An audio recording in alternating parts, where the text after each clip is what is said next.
아멘. 귀한 찬양 감사드립니다. 이제 어미택 목사님 나오셔서 성도의 길이라고 하는 제목으로 말씀을 강론해 주시겠습니다.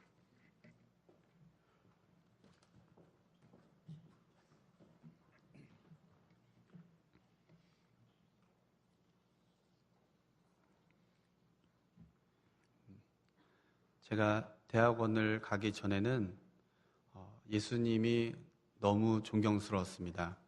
예수님의 희생과 예수님의 사랑을 생각할 때에 정말 우리 예수님 너무 대단하시고 멋있고 정말 존경스러운 분이다 이렇게 생각을 했습니다.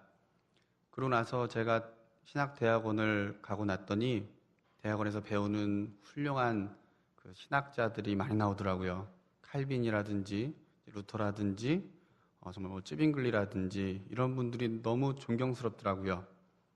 신대원을 졸업하고 났더니 이제는 선배 목사님들이 너무 대단해 보이는 거예요. 예. 그러니까 이제 아무것도 모르는 철부지일 때는 뭐 예수님 정도는 돼야 이렇게 이제 하다가 대학원을 가니까 이제 예수님까지는 좀 이렇게 되고, 예. 그러니까 점점 내 모습을 바라보게 되는 것 같습니다.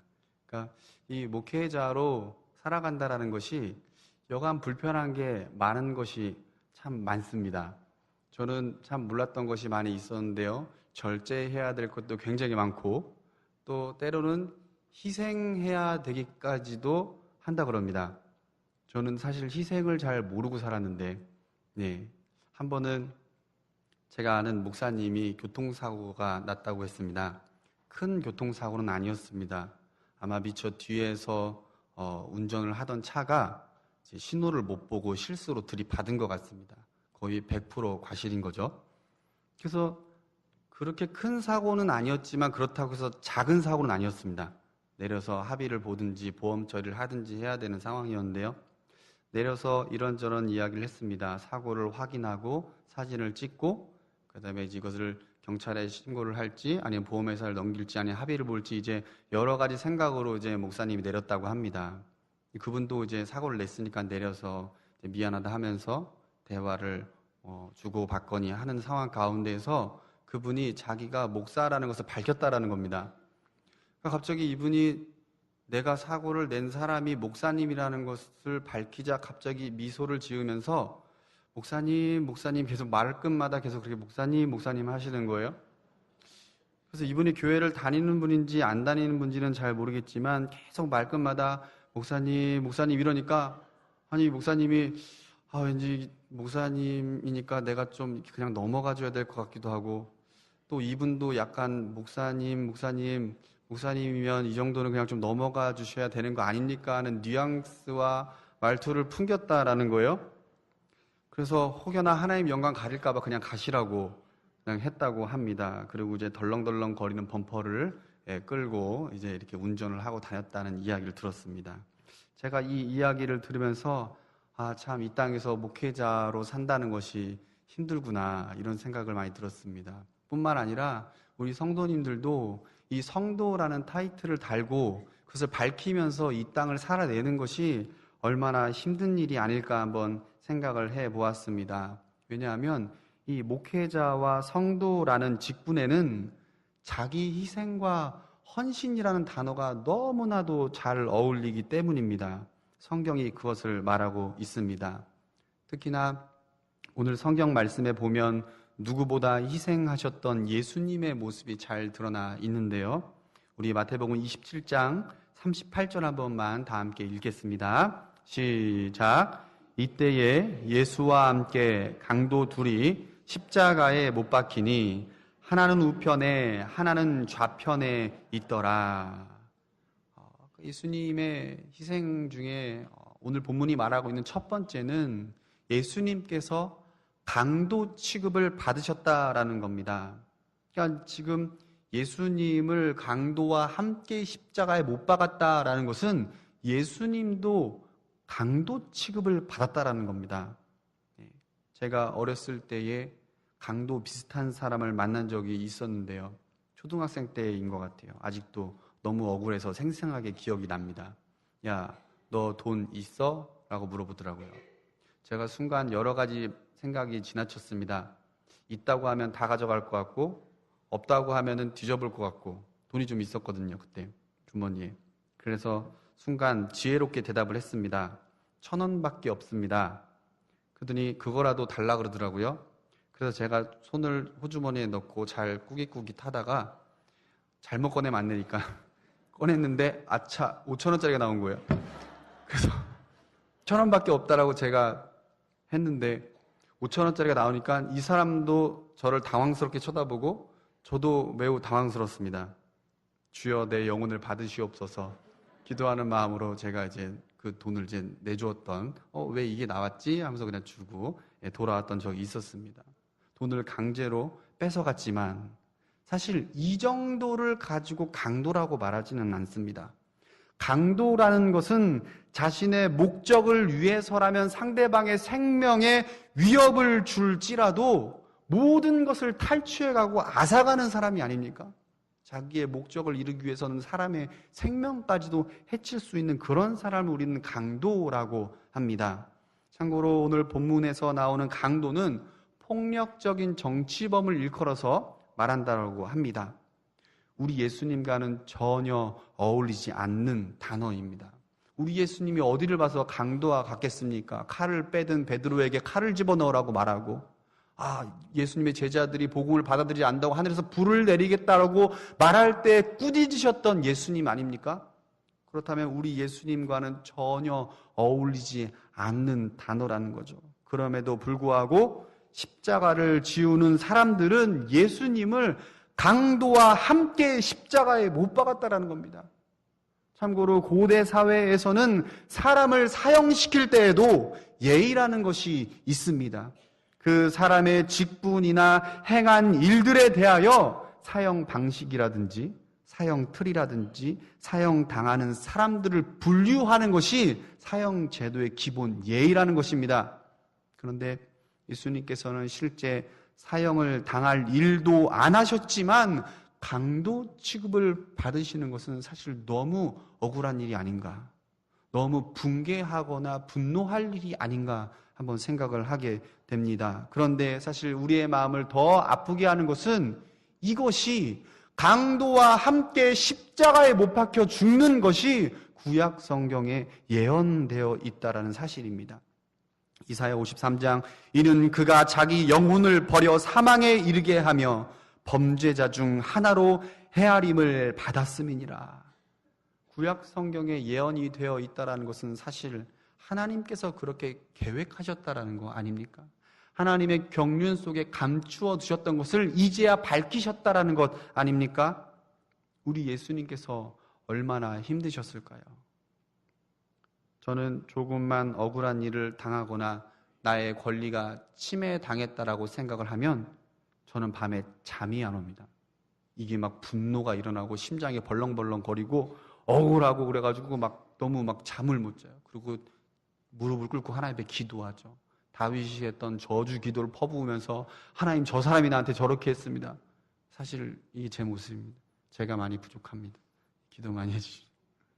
사실 이것이 우리의 모습 아닙니까? 억울한 일을 당하거나 말도 안 되는 일을 당하거나 내 권리를 조금만 침해당했다고 생각해도 그렇게 밤잠을 자지 못하고 하나님 앞에 억울함을 토로하는 것이 우리의 모습인데 우리 예수님께서는 전혀 어울리지 않는 강도 취급을 받으셨다라는 거죠. 그리고 더 나아가서 예수님의 마음을 더욱 아프게 했던 것이 있다면 아마도 제자들의 모습이 아니었을까 한번 생각해 봅니다. 지금 예수님 좌편과 우편에는 강도들이 지금 십자가에 못 박혀 있습니다.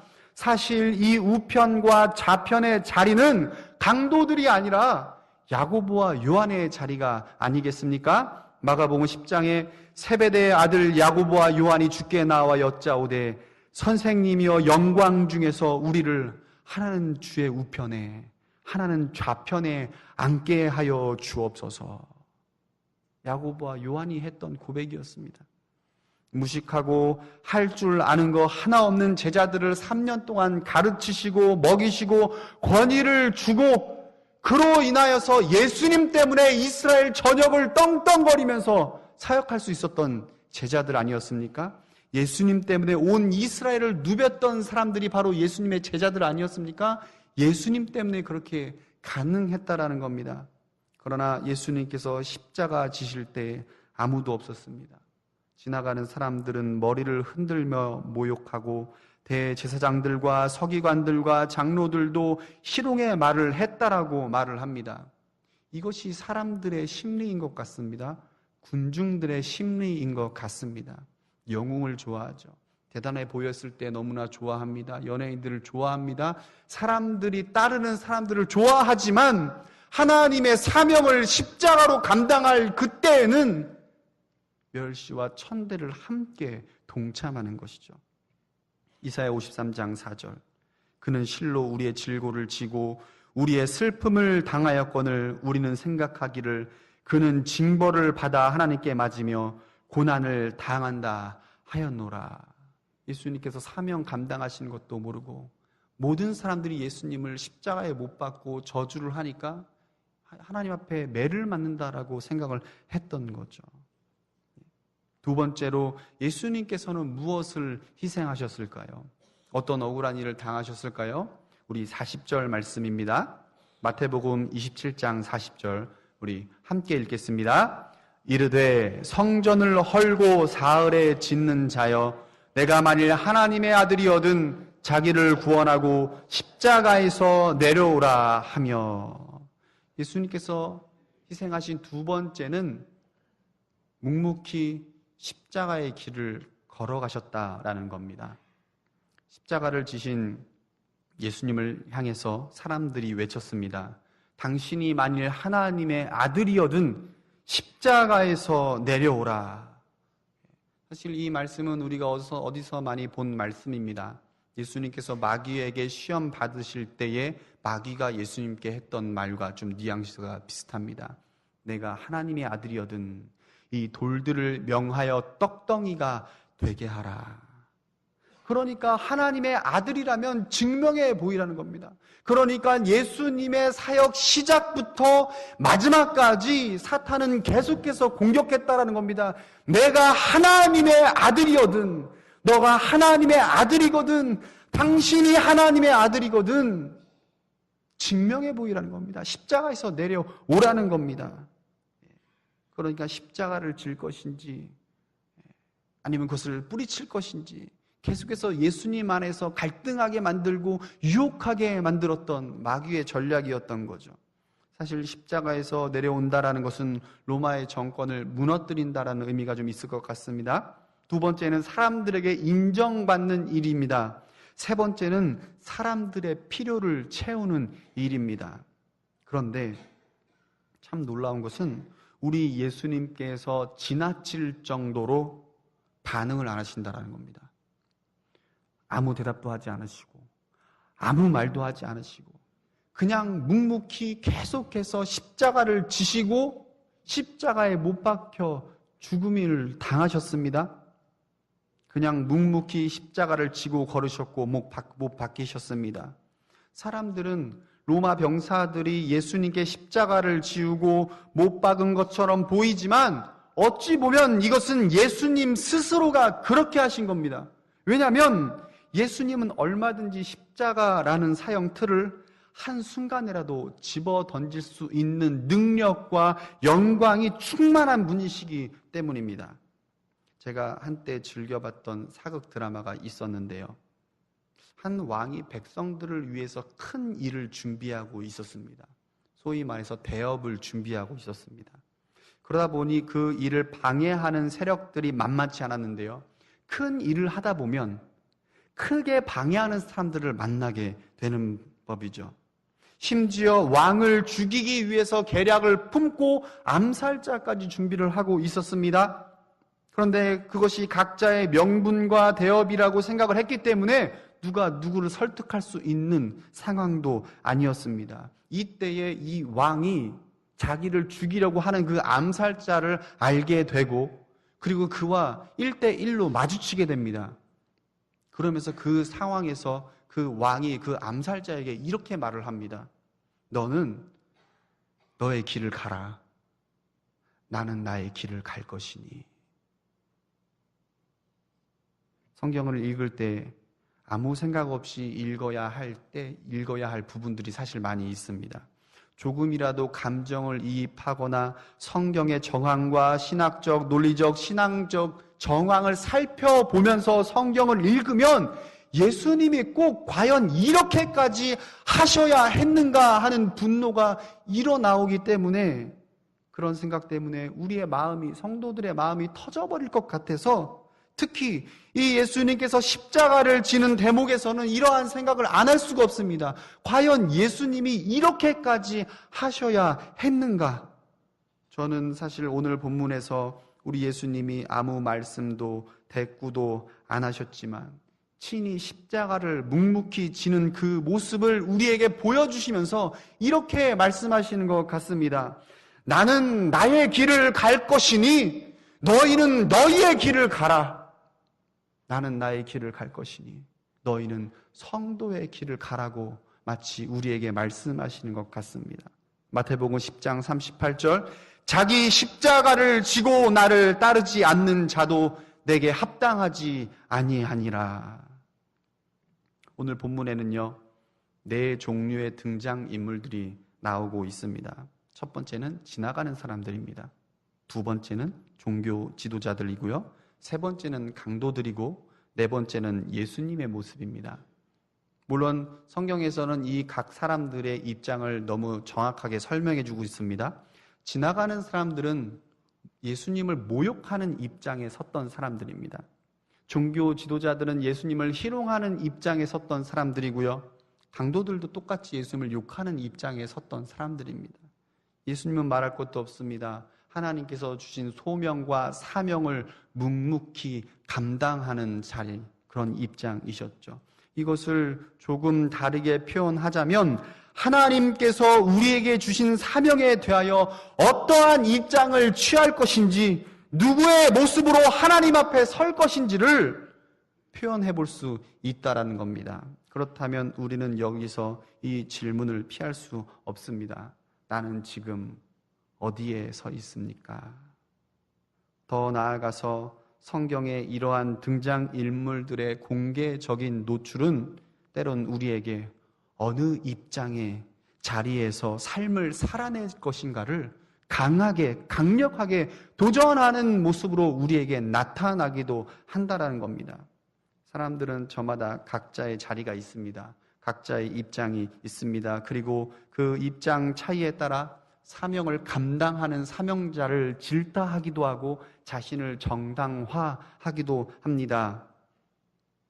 우리가 어떤 상황 가운데서라도 묵묵히 사명을 감당하는 예수님의 모습을 갖추어야 하지 않을까 생각을 해봅니다. 아니, 적어도 그렇게 사명을 감당하려고 노력하는 자들을 모욕하거나 희롱하는 자리에 서서는 안 된다라는 겁니다.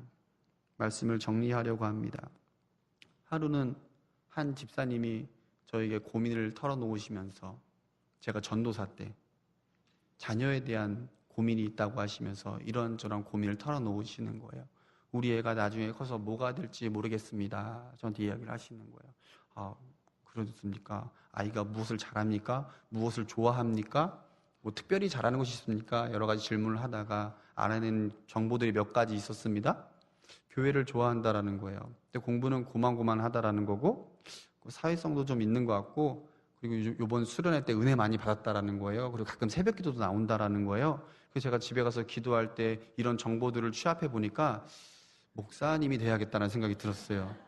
그래서 제가 그때부터 기도를 했습니다. 하나님, 이 아이는 아무리 봐도 공부는 고만고만하고 뚜렷한 비전이 없고 잘하는 게 별로 없고 교회를 좋아하고 새벽기도 가끔 나가는데 이번 수련회 때 은혜 받았답니다. 하나님, 목회자가 돼야 될 것 같습니다. 제가 기도를 많이 했습니다. 열심히 했어요. 밤마다 부르짖으면서 기도하고, 왜냐하면 저한테 진실되게 정말로 고민을 토로했기 때문에. 나중에 그 집사님을 만났습니다. 그 집사님 만났더니 집사님이 저한테 우리 애가 이상하다는 거예요. 그래서 왜 이상하시냐고 그랬더니 요즘에 격하게 은혜를 받고 격하게 교회를 나가면서 격하게 목사님 설교에 반응을 한다는 거예요. 그래서 제가 야, 이 기도응답이 왔구나. 제가 그래서 얘기를 했죠. 제가 사실 이렇게 기도했습니다. 그랬더니 그 집사님이 저한테 억울한 눈빛으로 막 내가 뭘 그렇게 잘못했냐 그러면서 저한테 막 뭐라 하시는 거예요. 그러면서 막 내가 뭘 잘못했길래 그렇게 기도하시냐고, 우리 애가 뭘 그렇게 잘못했냐고 막 저한테 막 따지듯이 막 얘기를 하는 거예요. 저는 자기를 위해서 막 기도를 해줬는데, 제가 그때 전도사 때 처음 알았습니다. 성도들이 가장 무서워하는 기도가 자녀가 목회자가 되는 기도였구나. 그렇죠. 그때 이후로 저 괴롭히는 성도님들을, 자녀들을 위해서 기도를 많이 합니다. 저를 괴롭히지 마세요. 제가 뭐라고 기도할지 몰라요. 네. 아마도 목회자가 되는 것이 상당히 부담스럽고 힘든 것이, 아마도 이러한 예수님의 모습을 닮아야 되지 않을까. 그 직분이 그렇게 부담스러운 것은 오늘 예수님께서 십자가를 지신 것처럼 때로는 목회자들이 먼저 십자가를 지고 성도들이 그 뒤를 따라와야 되지 않을까 하는 생각을 해봅니다. 하지만 우리가 오늘 본문 말씀을 너무 부담스럽게만 보아서는 안 됩니다. 왜냐하면 오늘 성경 말씀의 핵심은 물론 우리가 같이 예수님 따라서 십자가를 져야 된다는 것도 있지만 가장 핵심 의미는 하나님의 사랑입니다. 하나님께서 우리를 위하여 예수 그리스도를 내어주셨다라는 강한 의지를 표현한 사랑 고백이라는 거죠. 예수를 내어주신 하나님의 사랑, 그로 인해 하나님의 자녀가 된 성도, 참고로 고대 사회에서 자녀의 개념은 상속자의 개념 아닙니까? 성도가 된 우리가 이제는 하나님의 상속자가 되었다라는 은혜의 선포이자 칭의의 선포라는 겁니다. 그러므로 우리가 날마다 하나님의 자녀라는 것을 기억하고, 우리 하나님이 우리를 이렇게 사랑하셨다는 것을 기억하여서 우리 주님의 발자취를 따라가는 우리 청천교회 성도님들이 되기를 간절히 소망합니다. 우리 기도하고 마치겠습니다.